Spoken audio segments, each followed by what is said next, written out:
আসসালামু আলাইকুম। সম্মানিত দর্শক শ্রোতা, আশা করি সকলেই ভালো আছেন, সুস্থ আছেন। সম্মানিত দর্শক শ্রোতা, প্রিয় ধান চাষি ভাইরা, আমাদের আজকের এই ভিডিওতে আপনাকে স্বাগতম। প্রিয় ধান চাষি ভাইরা, আজকের এই ভিডিওতে 5টি এমন ধানের জাত সম্পর্কে আলোচনা করব যেগুলো গত বছরে চাষ করে ব্যাপক পরিমাণে ফলন পাওয়া গেছে। সম্মানিত দর্শক শ্রোতা, প্রিয় ধান চাষি ভাইরা, একটি গুরুত্বপূর্ণ কথা বলে রাখি, সেটি হলো শুধুমাত্র ধানের বীজ উচ্চ ফলনশীল হলে চলবে না। ধানের উচ্চ ফলনশীল এবং ভালো ফলন পেতে হলে আপনাকেও ভালো পরিচর্যা নিতে হবে। যেমন ধরুন, সঠিক সময়ে চারা উত্তোলন, সঠিক সময়ে চারা তৈরি এবং সঠিক সময়ে চারা রোপণ ও সঠিক মাপ অনুযায়ী সার প্রয়োগ থেকে শুরু করে অন্তর্বর্তীকালীন যত পরিচর্যা রয়েছে সবগুলোই সঠিকভাবে নিতে হবে। এই সকল যাবতীয় বিষয় যখন আপনারা সঠিকভাবে করবেন, ঠিক তখনই আপনারা ধানের ভালো ফলন পাবেন।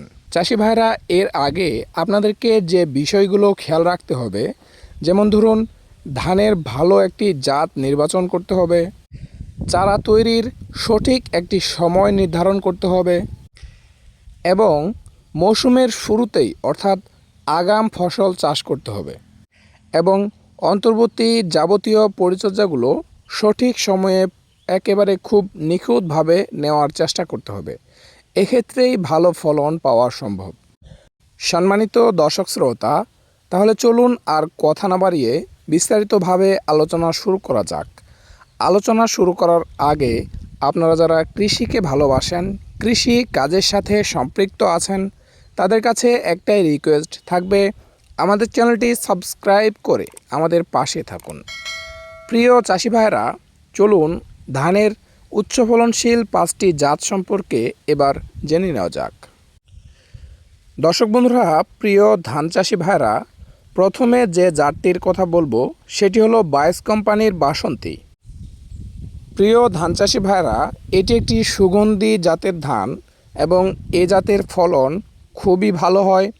দর্শক বন্ধুরা, এই জাতের চারার তৈরি করার অর্থাৎ নার্সারি তৈরি করার সময় 20 মে থেকে 15 জুন এবং একর প্রতি এর বীজের প্রয়োজন হবে মাত্র 5 কেজি। এ জাতের ধানের গড় জীবনকাল 125 থেকে 130 দিন। সম্মানিত দর্শক শ্রোতা, প্রিয় ধান চাষি ভাইরা, এরপরে দ্বিতীয় নম্বরে যে জাতটির কথা বলবো সেটি হলো সাবা 7501। এ জাতের ধান বীজতলায় রোপণের সঠিক সময় 25 মে থেকে 15 জুন এর মধ্যে এবং একর প্রতি বীজের প্রয়োজন হয় 5 থেকে 6 কেজি এবং এই সাবা 7501 এ জাতের গড় ফলন 130 থেকে 135 দিনের মধ্যে সম্পূর্ণ হয়ে থাকে। এ জাতের একর প্রতি গড় ফলন 35 থেকে 37 কুইন্টালের মতো হয়ে থাকে। সম্মানিত দর্শক শ্রোতা, প্রিয় ধান চাষি ভাইরা, এরপরে তৃতীয় নম্বরে যে জাতটি রয়েছে সেটি হলো এরাইজ 6741। চাষি ভাইরা, এ জাতের ধান বীজতলায় বপনের সময় 20 মে থেকে 15 জুনের মধ্যে। একর প্রতি এ জাতের বীজ লাগে 4.5 থেকে 5 কেজি। এ জাতের চারা রোপণ করার পর থেকে একেবারে হারভেস্ট করা পর্যন্ত মোট গড় জীবনকাল 115 থেকে 120 দিনের মধ্যে সম্পূর্ণ হয়ে থাকে এবং এ জাতের গড় ফলন একর প্রতি 30 থেকে 35 কুইন্টাল। দর্শক বন্ধুরা, প্রিয় চাষি ভাইরা, এ জাতের যে বাজার চাহিদা এটি কিন্তু খুবই উচ্চ লেভেলের। সম্মানিত দর্শক শ্রোতা, প্রিয় ধান চাষি ভাইরা, এরপরে চতুর্থ নম্বরে যে ধানের জাতটি রয়েছে সেটি হলো উষা সুগন্ধি 3। এটি একটি অত্যন্ত জনপ্রিয় ধানের জাত। এর দানা লম্বা, মোটা ও এ ধানের ভাত সুগন্ধি। এ জাতের বীজতলায় ধান বপনের সময় 15 মে থেকে 15 জুনের মধ্যে। প্রতি একরে বীজের পরিমাণ 5 থেকে 6 কেজি। এ জাতের প্রতি একরে গড় ফলন 35 থেকে 38 কুইন্টাল হয়ে থাকে। সম্মানিত দর্শক শ্রোতা, প্রিয় ধান চাষি ভাইরা, এরপরে সবচেয়ে শেষে পঞ্চম নম্বরে যে ধানের জাতটির কথা বলবো সেটি হলো উদ্ভাবিত ধান 98 এর কথা। দর্শক, ইতিমধ্যেই আপনারা অনেকেই জানেন ধান 98 এর বৈশিষ্ট্য সম্পর্কে। দর্শক বন্ধুরা, এ ধানের চাল চিকন, লম্বা এবং এ ধানের ভাত অত্যন্ত সাদা এবং ঝরঝরে, খেতে খুবই সুস্বাদু।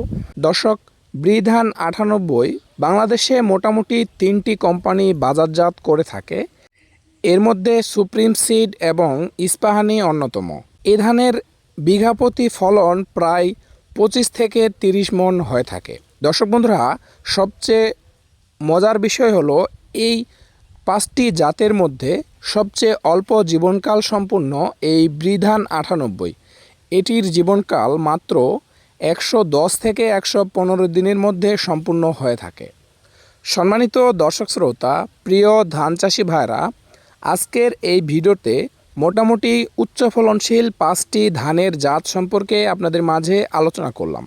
সম্মানিত দর্শক শ্রোতা, এই 5টি জাতের মধ্যে আপনাদের যেটি পছন্দ হয়, যেটাতে মনে হয় আপনারা ভালো ফলন পাবেন, আপনারা এই 5টি জাতের মধ্যে যে কোনো একটি চাষ করতে পারেন। সম্মানিত দর্শক শ্রোতা, ধৈর্য সহকারে এতক্ষণ আমাদের সাথে থাকার জন্য অসংখ্য ধন্যবাদ। দর্শক বন্ধুরা, আমাদের আজকের এই ভিডিওটি এ পর্যন্তই। এতক্ষণ সাথে থাকার জন্য অসংখ্য ধন্যবাদ। ভালো থাকবেন, সুস্থ থাকবেন। আল্লাহ হাফেজ। আসসালামু আলাইকুম।